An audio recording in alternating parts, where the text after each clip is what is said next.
It's time now for Mark Meets, in which I speak to the biggest names in the world of politics, sport, showbiz and beyond. Tonight, Charlie Falconer, Baron Falconer of Thoroton, a Labour peer and barrister who served as Lord Chancellor and Secretary of State for Justice under the Prime Minister Tony Blair from 2003 to 2007. The Right Honourable the Lord Falconer of Thoroton, PC, KC. Welcome to Mark Dolan tonight. Thank you for having me. Good to have you. By the way, I could ask you about the SNP. Is it SNP RIP, do you think?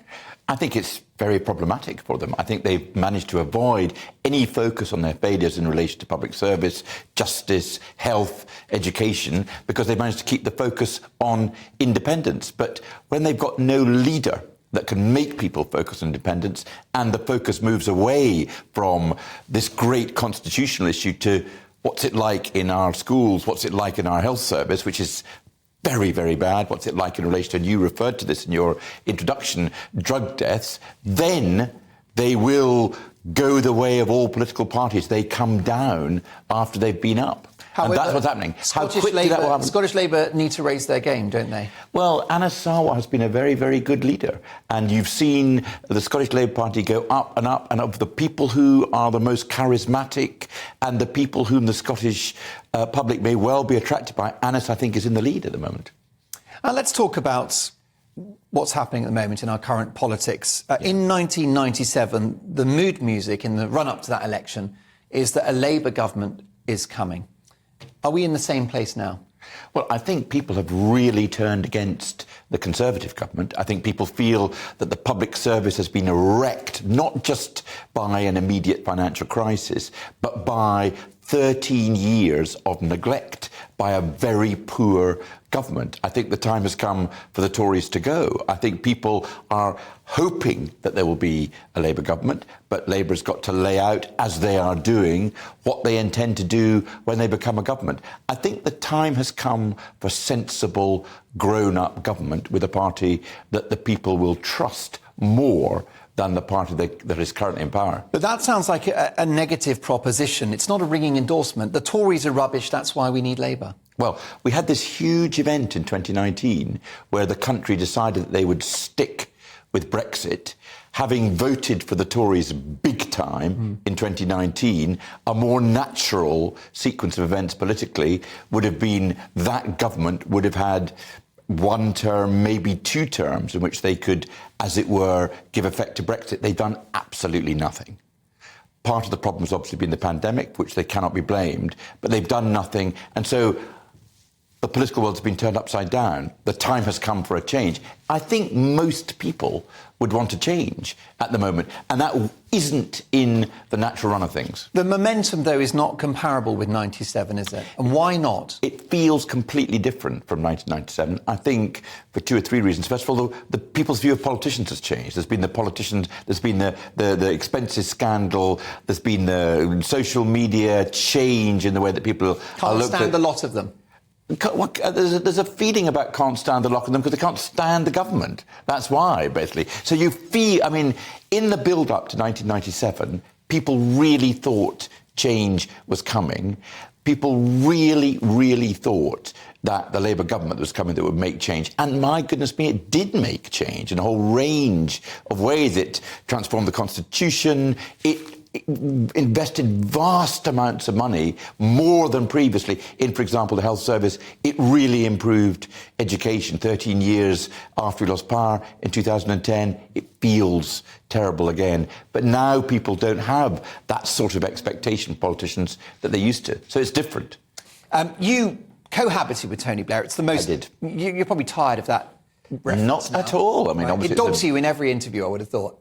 Well, not every interview. Sometimes people are sort of tired of that, but not me. Well, you've also had your own career, top barrister, top cabinet minister as well, and part of the political phenomenon that was New Labour, 3 election landslide victories and a transformed country. For better or worse, we'll discuss that in a moment.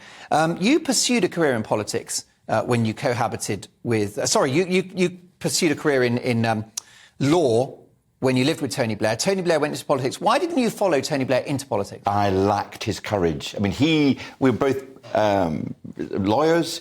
I was obviously worried about what was going to happen, so I thought I should pursue a career in the law. Tony was always absolutely convinced that he wanted to be in politics. We were both doing the same sort of law, appearing in court, advocates, barristers, but he was prepared to take weeks, months out to do political things. And eventually, in 1983, he became an MP, and I just sort of plodded on in the law, basically. He was brave and bold. You wanted steady, gainful employment. I think he wanted steady, gainful employment and found it. But I thought that you were going to get steadier and more, not necessarily more gainful employment, but employment by being a lawyer. Well, you were very, very successful as a lawyer, and you made it into politics in the end.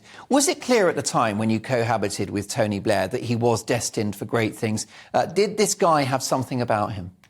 This guy most certainly did have something about him. I never, for one moment, thought that he would be the Prime Minister. Actually, I never thought for one moment he'd be an MP, because this is the early 80s. The Labour Party was completely riven with factional discord. The more left you were, the more you had a chance of getting into a parliamentary seat.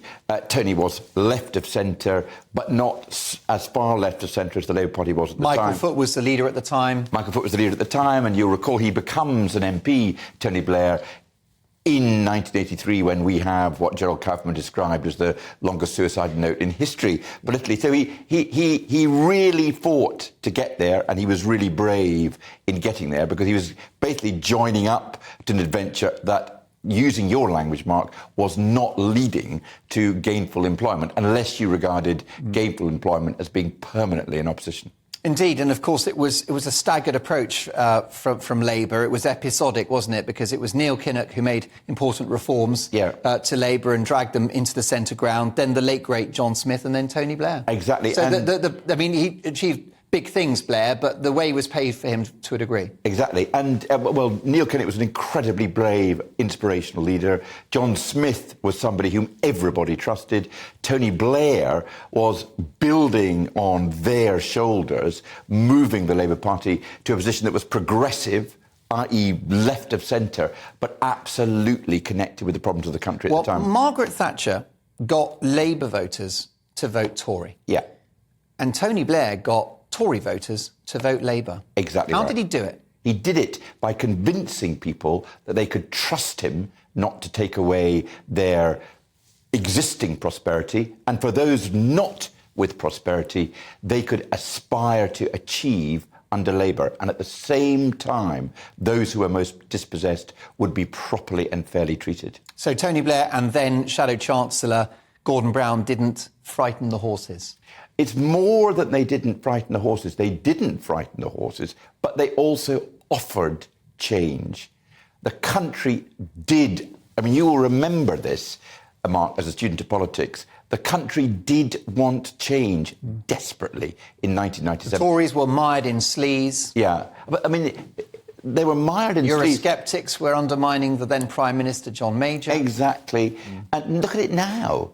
I mean, the Tories have literally collapsed in front of our very eyes. They are so awful. And it's more than just the sort of Truss explosion. It is this sense that they have completely ignored local authorities and local life. So they've promised to level up and done absolutely nothing. And look at the health service, look at education, look at the justice system, which I know a lot about. It's really going absolutely nosediving. Yeah, and it does seem to have been a victim of austerity in the 2010s. I think cuts to the Justice Department under Kenneth Clarke were 40%. Yeah, we're probably paying the price for that now. We certainly are paying the price for that now. And in your earlier conversation earlier this evening, you were talking about the fact that, for example, crimes against women are not really prosecuted at the moment because nobody has the money to do it, because these are quite complex prosecutions. Why is that? Because of that austerity. That was, I don't know if you remember in 2017, when the Tories lost, but not quite badly enough. So Mrs May remained in power. What did she do to stay in power? She bunged the Northern Irish parties £1 billion in order to keep them on side. So much for austerity. The whole thing was a sort of Osbornian con thought up in order to make people think you couldn't dare have Labour. Now, you've criticised the government. They have a case to answer. Yeah. I think that the lockdowns, for example, are one of the reasons why the country is in such a dire state. You've got rampant inflation because we printed money, all the rest of it, shut the economy down borrowed cash. But we are where we are. How many governments wouldn't have done that? I mean, a note of scepticism from the leader of the opposition might have been welcome over 3 years. But you're being so smugly hindsighty about all that, because at the world... I've spoken out against lockdown since day one. Mark, I apologise. You aren't. But I mean, I might be wrong, but I thought it seemed crazy to pay healthy people to stay at home. I thought you were saying it now, but if you've been saying it all along, then I completely withdraw any personal... Do you not think that a note of scepticism might have been needed from Keir Starmer in the course of the pandemic? I think that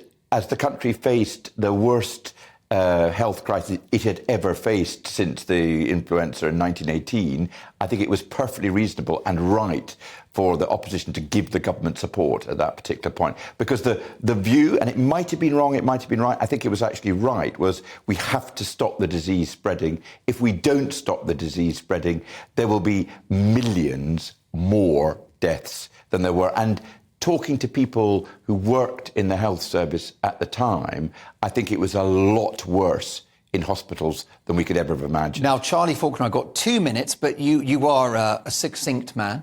And, sorry, yes. Was it brevity is the theft? Yeah, we want succinctness. One of those. Yes, people get bored. Let's get to two aspects of Labour's legacy, New Labour. I've pointed out the electoral success. You've mentioned investment in public services. And I suppose the political talents of Tony Blair as somebody that was a pretty charismatic and talented communicator. But, two things. Has the Iraq War destroyed the legacy of New Labour? And also, Tony Blair loosened immigration rules whilst in office, allowing citizens of 8 countries that were about to join the EU the immediate right to work in Britain. This decision alone resulted in one of the largest migration flows in Britain's peacetime history. Was this a mistake? So the influx of immigration in the Labour years and the Iraq War, 2 blots on the copybook. As far as the Iraq War is concerned, it has hugely damaged the reputation of Labour during that period, and has had an effect not just on the reputation of Labour, but also on the international rules that governed the world. So I think that was a huge mistake, both in domestic terms and in terms of the world. In relation to immigration, the massive influx of immigration during that period may well have contributed to Brexit. And because I think there's obviously a majority in the country who voted in 2016 who wanted a different economic model. Because the British government didn't have to be so generous with regard to our borders. You're right. We could have phased in immigration over a period of time. Instead, we did not take We've heard that Tony Blair wanted to rub the Tories' noses, rub diversity in their faces. No, that is not why he did it. Why he did it was because he thought, as far as the economy was concerned, the more that you could use immigrant labour to help the UK economy, that would boost the economy. And he was right about the fact that it boosted the economy. The problem was it undermined support for the European Union. And if, like me, as you would expect, Mark, you were in favour of remaining in the European Union, then the consequence of that politically may have been that it contributed to us leaving the European Union, which is now, I don't know what you think, but it hasn't been that much of a success. Well, that's a conversation for another day. Indeed. But I love these balanced answers because, as I said to you during the break, my favourite interviewees are ex-politicians because you've got no skin in the game, nothing to fear, off the record, and it's all very compelling. Well, it's actually on the record because we are, I think, giving... We most certainly are, but you don't have to worry for your political career by saying the wrong thing. Look, we have to get to the papers. I will ask you 2 final questions. Your friend and former colleague Tony Blair said in an interview with The Guardian last year that Keir Starmer should ditch the woke stuff. Is he right? Well, I don't know what... I mean, if by woke... Political correctness, not being able to define what a woman is in a TV interview, and I can tell you it's a biological female. Should Starmer ditch the woke stuff? Well, he should be able to communicate with the public properly, basically. Okay. I don't think that necessarily means supporting causes that may not be popular when they start, but become more popular as time goes on. OK, and date of the next election and the result, Charlie, what do you think? No idea is the answer to that. There you go, a lawyer's answer. Indeed, well, no, an honest answer. Who knows what the answer will be?